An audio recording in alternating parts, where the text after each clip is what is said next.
Yağını çabuk verecek. Bakın. Bakın ne kadar güzel oldu, pamuk gibi. Kuzu etinin kendi yağı. Önce şöyle biraz lavaşımızı batırıyoruz. Sonra şu lokum gibi etlerden alıyoruz. Bakın şu güzelliğe. Çok sıcak. Sizin için bir tane yiyeyim veya şöyle göstereyim pişmiş derecesini. Bakın arkadaşlar. Ben bir tane yedim. Lokum lokum. Şu kadar güzel. Şunu sizin için yiyorum. Muhteşem. Süper bir lezzet.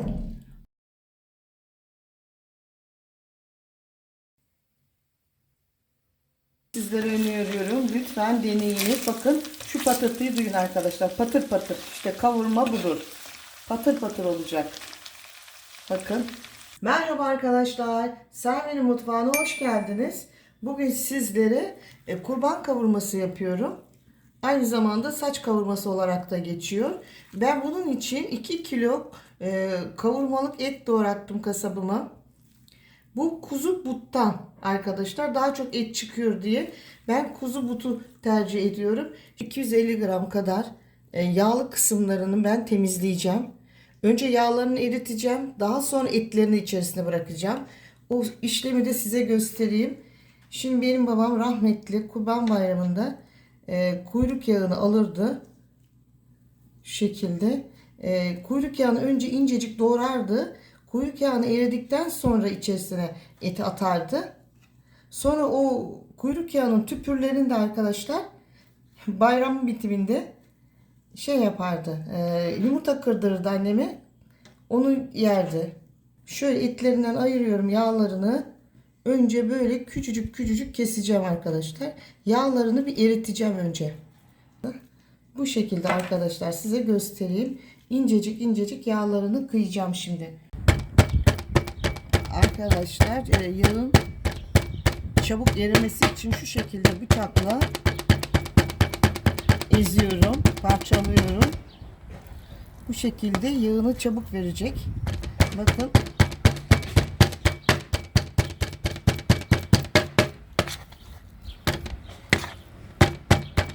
Şimdi bu yağ eriyecek saçta. Daha sonra etin içine atacağım. Bakın ne kadar güzel oldu, pamuk gibi.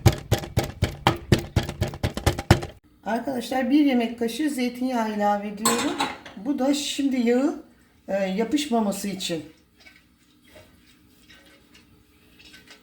Son tencerelerde bu yağı koymanıza gerek yok. Bu saç olduğu için ben şimdi bu yağı koydum. Lamış olduğumuz yağı koyuyoruz. Etimizin yağı.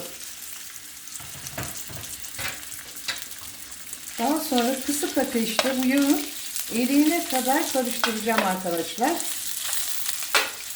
Gerçek kavurma böyle olur. Önce iç yağı erir. Ben etin kendi yağını kullandım. Benim kızım kuyruk yağını sevmediği için, ama esas orijinalinde bayramlarda kuyruk yağı konur bu şekilde. Kuyruk yağı erir. Daha sonra içerisine et konur. Arkadaşlar lütfen bu aşamada sürekli karıştırın. Yağımız güzelce erisin. Bakın şu anda kendi yağı başladı erimeye. Görüyor musunuz? Fakat bunu kısık ateşe alıyorum şu anda ben kahve ocağına. İyice erimesini bekliyorum. Arkadaşlar bakın kısık ateşte kahve ocağının yarısında yağları erittim. Bu kalan kısmı arkadaşlar kıkırdak denir. Ve benim babam bunların üzerine yumurta kırar yerdi. Bu kıkırdakları alırsınız şöyle. Şahane olur yumurtayla birlikte. Fakat ben bugün almayacağım. Kavurmanın içerisinde kalacak. Lezzet katacak. Şimdi bu aşamada arkadaşlar şöyle 2 kilo etim var. 2 kilo ete 1 tatlı kaşığı beyaz tane karabiber atıyorum. Beyaz bakın. Renkli değil. Çünkü renkli etin rengini bozuyor arkadaşlar. Ve bu yağla birlikte böyle 1-2 dakika çeviriyorum. Bakın karabiberin kokusu şimdi yağa geçti. Ayrıca bu karabiberler de yenir arkadaşlar. Sakın içerisinde ağzında geldi yenmeme durumu yok. Çok lezzetli oluyor. Şimdi bu aşamada artık etimi ilave edeceğim. Şimdi bu erimiş olan karabiber yağının içerisine etimizi ilave ediyoruz arkadaşlar. Bakın. Kavurma yağın içerisine konursa kavurma olur. Böyle erimiş yağın içerisine. Yoksa suyla birlikte koyarsanız o et sote olur. Şu anda ben size kavurmayı anlatıyorum. Tabii ben şimdi 1 kilosunu koydum. Karıştırıyorum. Etimin yağının ısı derecesi şu anda düştü. Bunun tekrar yükselmesi için biraz ısınsın. 2. kilosunu ilave edeceğim. Bakın ısı düştü şu anda. Hemen ısının yükselmesini bekliyorum. Ocağın altını açıyorum. Ki diğer etler de kavrulmuş olsun yağda. Bu kısmı çok önemli arkadaşlar. Yavaş yavaş ilave edin etinizi. Ve kavurma işlemi gerçekleşsin. Et kavurmanın özelliği budur. Et soteden ayıran özellik. Bakın şimdi sesi duyuyorsunuz. Tekrar ısı derecesi arttı. Bu aşamada bir avuç daha etimi koyuyorum. Tekrar karıştırıyorum. Çünkü etim dolapta soğuk. Kavrulmasını istiyorum.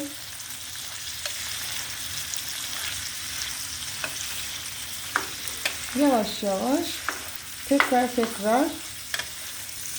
bakıyoruz. Evet. Tekrar yağımız ısındı. Tekrar kalan etten ilave ediyoruz. Bir miktar daha. Tekrar karıştırıyoruz. Bu kavurmanın lezzetini gerçekten arkadaşlar, benim kavurmam çok meşhurdur aile içinde. Hep kavurmayı bana yaptırtırlar. Sizleri de bu yöntemle yaparsanız tadına doyum olmuyor. Bakıyoruz ortasını, bakıyoruz.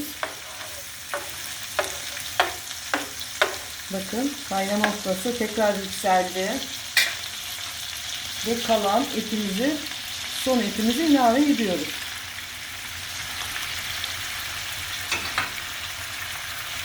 Güzelce karıştırdıktan sonra, üstteki yağın derecesi yükseldikten sonra kısık ateşe alacağım. Şu anda bir 5 dakika en yüksek ateşte arkadaşlar şu anda kavuruyorum. Etimizi kızgın yağa attığımız için üzeri mühürlendi. Öz suyu içinde kaldı. Şu anda hafif suyunu saldı. Şimdi kısık kahve ocağına alıyorum. En kısığında kalan yağların da erimesini ve pişmesini bekliyorum. Açıklamalar bölümünde toplamda kaç dakikada piştiğini ayrıntılı yazacağım. Çünkü bazen unutabiliyorum. Lütfen açıklamalar bölümünü okuyunuz. But olduğu için biraz sertlik derecesi kola göre daha yüksek. Kolda bu daha çabuk, %50 oranında daha çabuk pişer. Bu but olduğu için ben şimdi bir kapak kapatıyorum. Bir 20 dakika yumuşaması için.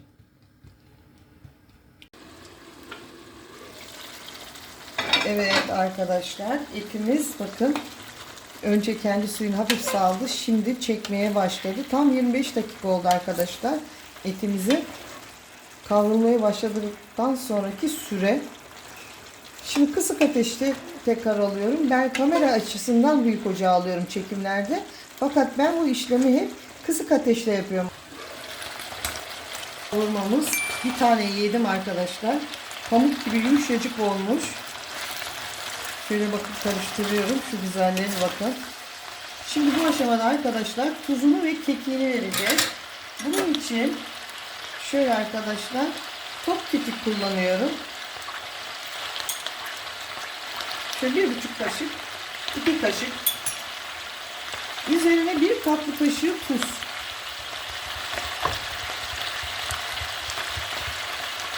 İlave ettikten sonra 1-2 kez daha karıştırıyorum.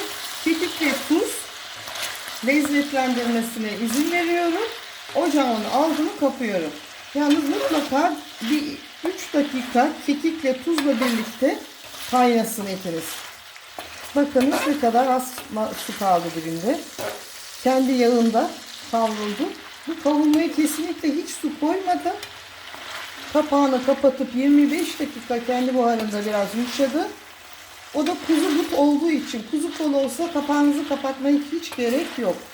Ama şu anda kavurmamız pamuk. Pamuk gibi oldu.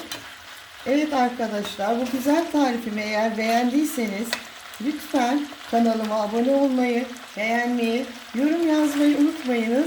Desteklerinizi bekliyorum. Hoşça kalın, sağlıklı kalın, mutlu kalın. Lütfen bu kurban kavurmasını saçta bu şekilde yağda kavurarak lezzetlendirin. İyi bayramlar diliyorum. Hepinize afiyet olsun. Evet arkadaşlar, bakın şu güzel kurban kavurması, saç kavurmanın ne derseniz patır patır kavruldu. Top kekli, top karabiberli. Şimdi şöyle arkadaşlar size göstermek istiyorum. Bu tamamen kuzu etinin kendi yağı. Önce şöyle biraz lavaşımızı batırıyoruz. Sonra şu lokum gibi etlerden alıyoruz. Bakın şu güzelliğe. Çok sıcak. Sizin için bir tane yiyeyim veya şöyle göstereyim pişmiş derecesini. Bakın arkadaşlar. Ben bir tane yedim. Lokum lokum. Şu kadar güzel. Şunu sizin için yiyorum. Muhteşem. Süper bir lezzet. Hepinize afiyet olsun arkadaşlar. İyi bayramlar diliyorum.